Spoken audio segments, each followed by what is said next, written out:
اسرائیلی media کے مطابق اسرائیل نے سمود فلوٹیلا کی متوقع آمد کے پیش نظر فوجی تیاریوں میں تیزی کر دی ہے۔ یہ عالمی بحری بیڑا جس میں 40 ممالک کے 500 سے زائد کارکن شامل ہیں جلد غزہ کے ساحلوں تک پہنچنے والا ہے۔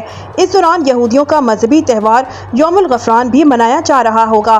اطلاعات کے مطابق اسرائیلی کمانڈوز نے سمندری کارروائیوں کی مشقیں مکمل کر لی ہیں، جبکہ وزارت صحت نے ملک کے تمام اسپتالوں میں ایمرجنسی نافذ کر دی ہے۔ بیڑے میں شامل تقریباً 50 کشتیوں کا مقصد 18 سال سے جاری غزہ کے محاصرے کو توڑنا اور وہاں خوراک و ادویات پہنچانا ہے۔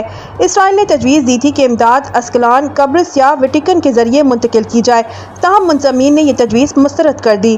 رپورٹس کے مطابق بحری بیڑے پر پہلے ہی ڈرون حملے ہو چکے ہیں، جن میں 9 کشتیوں کو نقصان پہنچا۔ اس سے قبل جون اور جولائی میں بھی 2 کشتیاں اسرائیل نے روک لی تھیں۔ غزہ میں اس وقت قحط، ادویات کی شدید قلت اور بھوک سے درجنوں افراد جاں بحق ہو رہے ہیں۔ وزارت صحت غزہ کے مطابق 7 اکتوبر 2023 سے جاری اسرائیلی جنگ میں اب تک 66,000 سے زائد فلسطینی شہید اور 1,68,000 زخمی ہو چکے ہیں، جبکہ لاکھوں لوگ بے گھر ہیں۔